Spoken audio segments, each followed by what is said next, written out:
Hola a todos y todas, mi nombre es Eduardo Garro y igual que ustedes trabajo por la construcción de un mundo mejor a través de un importantísimo mecanismo y que por cierto cada vez adquiere mayor relevancia, que es la mediación.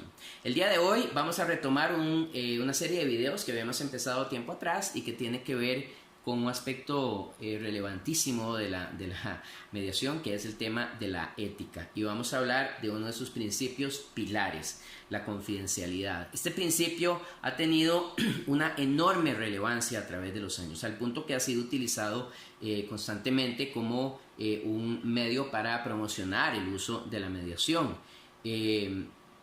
Es totalmente entendible desde el punto de vista de sentido común que si unas 2, 3, 4 personas o más están buscando cómo resolver un conflicto que surge entre ellos y ellas, saber que la información que van a compartir, que los diálogos que se van a producir durante la mediación están protegidos de este principio de confidencialidad es clave para que puedan participar efectivamente. Las personas no revelarían y compartirían mucha de la información que comparten si sintieran que de alguna manera esa información puede luego ser utilizada en un foro diferente, especialmente en un foro judicial, por ejemplo.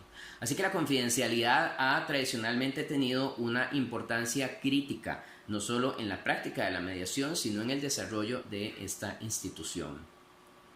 Hay varias manifestaciones que adquiere la confidencialidad. Una de ellas es el secreto profesional. Es entendido como el deber de reserva que tiene el neutral respecto de todo lo escuchado durante el proceso de mediación, y en algunos casos, contextos o legislaciones, ese secreto profesional se extiende a todos los funcionarios, por ejemplo, de un centro en el que de forma institucional se administran mediaciones, de forma tal que toda persona que tenga contacto con información del proceso deba protegerla.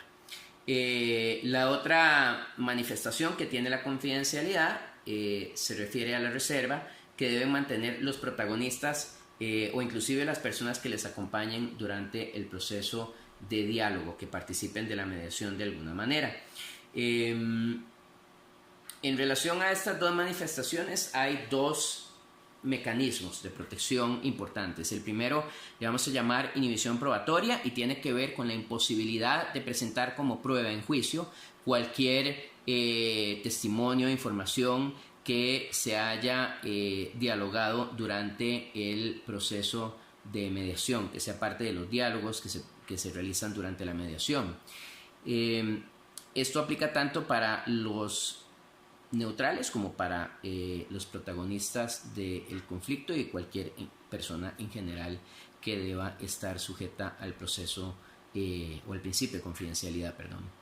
El otro mecanismo es lo que vamos a llamar la reserva social, que tiene que ver con el deber de mantener en reserva toda la información que se produce durante la mediación respecto de contextos como el contexto familiar, como el contexto de las amistades, como cualquier espacio social fuera de la mediación. Vamos a ver, dependiendo de la legislación, esas dos formas se han manejado diferente.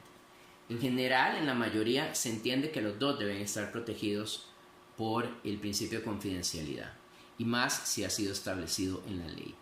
En el caso particular de Costa Rica, está clara el secreto profesional de parte del neutral y queda clara la inhibición probatoria respecto del tema del secreto profesional. Y está clarísima también ese mecanismo respecto de lo que los protagonistas han dicho, es decir, protege a los protagonistas en el sentido de ser llamados como testigos, por ejemplo, en un proceso judicial. Respecto de la reserva social, se entiende que el secreto profesional en la ley 7727 le incluye.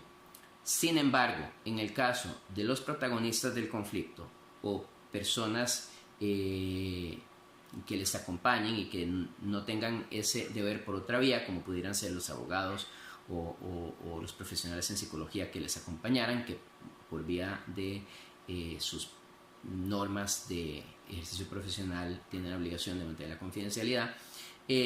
Otras personas no están sujetas, igual que los protagonistas, como había dicho. La ley no alcanzó, por alguna razón, a proteger esa reserva social en los protagonistas del conflicto, lo que ha llevado a muchos centros o instancias profesionales de resolución de conflictos en Costa Rica a solicitar a las personas que participan del proceso de mediación, terminada la fase inicial, lo que llamamos el protocolo de inicio, a firmar no solo un acuerdo de aceptación de la mediación, sino también un acuerdo de confidencialidad para que por lo menos desde el punto de vista contractual esté protegido este principio. En términos de la experiencia comparada, la confidencialidad es un deber que se puede renunciar por parte de los protagonistas. Es decir, se entiende que la confidencialidad es un principio que protege un interés de protagonista o un interés de parte. En este sentido, si de común acuerdo los protagonistas del conflicto deciden relevar al neutral del secreto profesional o la confidencialidad vista desde esa óptica, es posible hacerlo.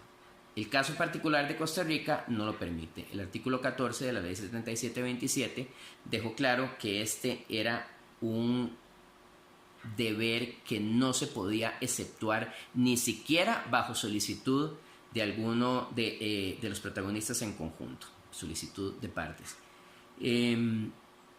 Esto nos ha parecido siempre interesante, aunque desde la óptica de quien les habla es innecesario.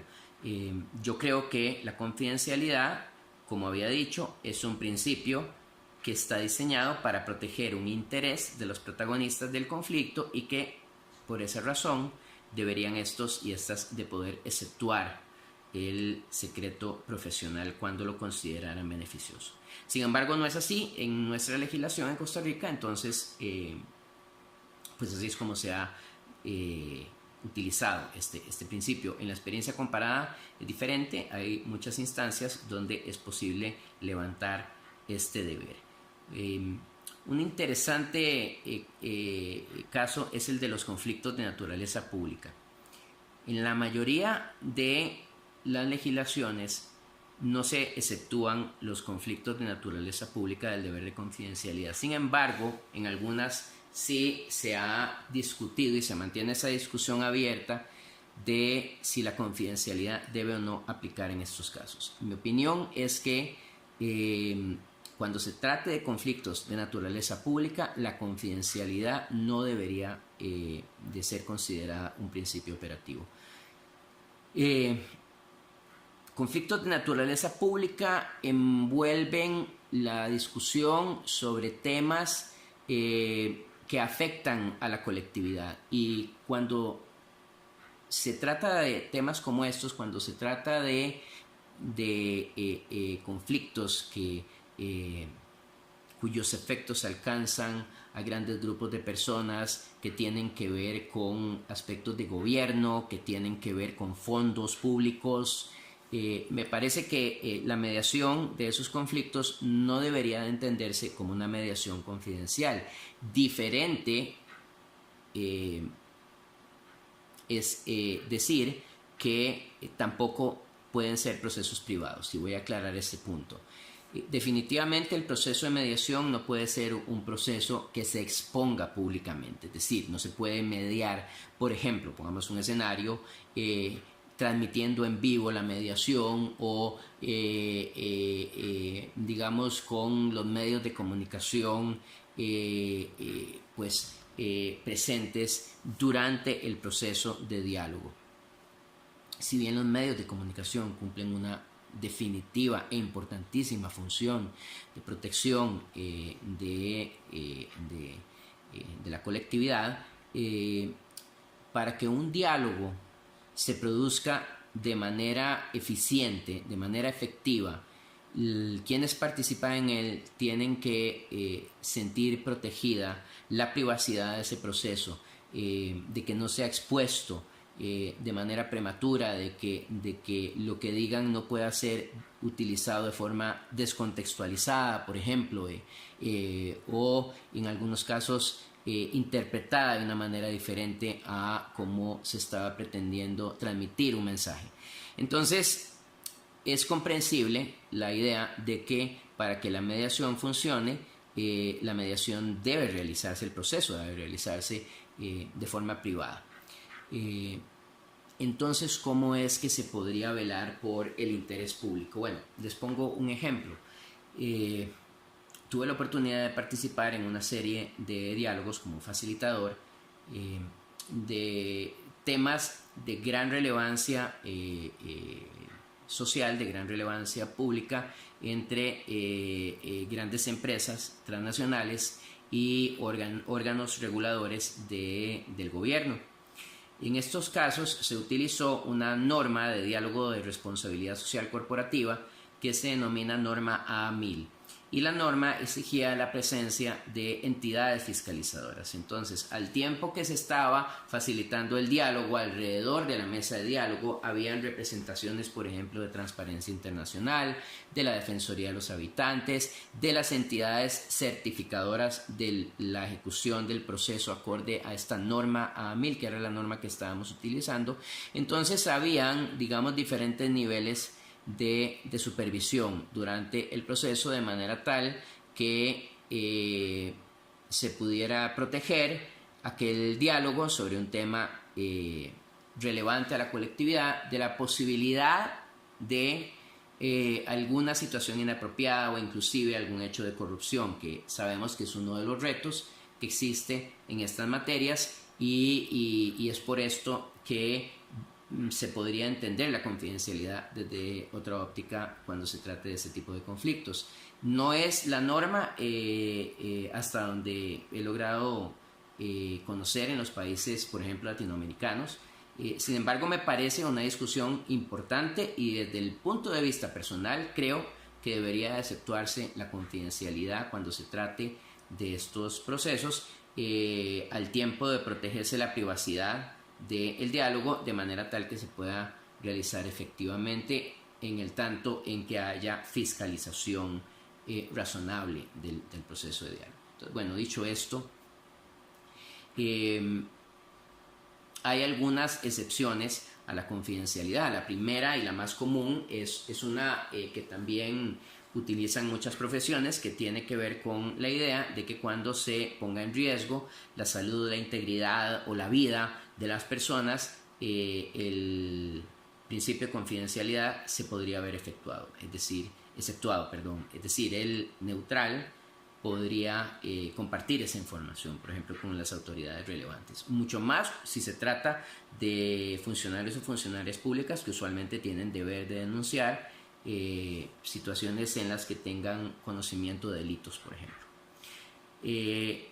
Hay otras posibles excepciones. En la ley costarricense se establecen 3 diferentes formas de excepción.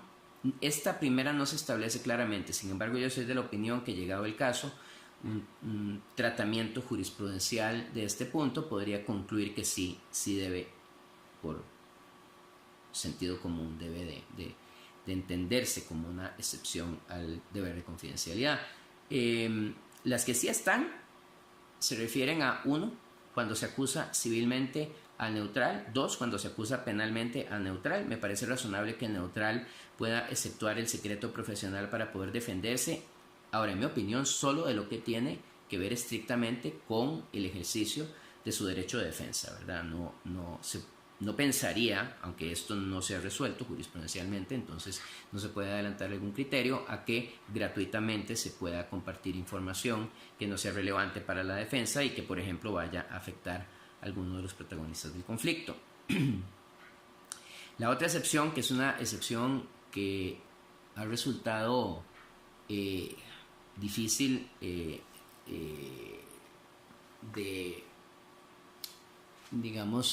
entender, aunque todavía no se ha generado una situación concreta que vaya a causar, como demasiada preocupación, es la que indica que para efectos de clarificar los alcances del acuerdo se podría aceptar la confidencialidad. Mi opinión es que una excepción de esta naturaleza no tiene razón de ser durante la mediación, ya que existen dos posibles soluciones o dos posibles caminos respecto de la claridad del acuerdo. Una es que esté total y absolutamente claro y que sus alcances sean total y absolutamente claros.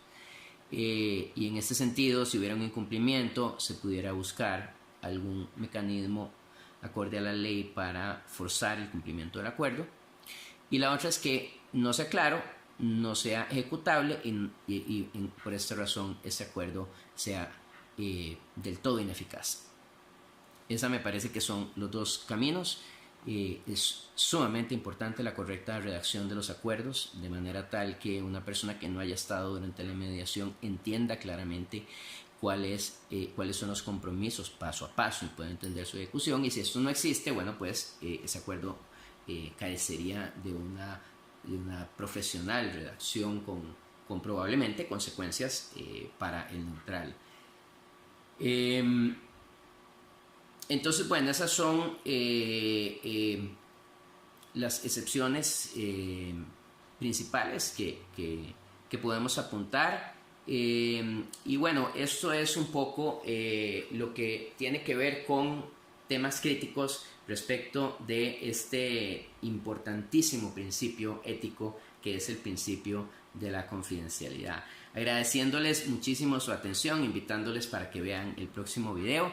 Me despido, como siempre, motivándoles para que continuemos trabajando por construir un mundo mejor que cada vez es más necesario, cada vez es más urgente, y que lo hagamos a través del diálogo y utilicemos mecanismos como la mediación cuando resulten apropiados. Nos vemos en el próximo video. Chao.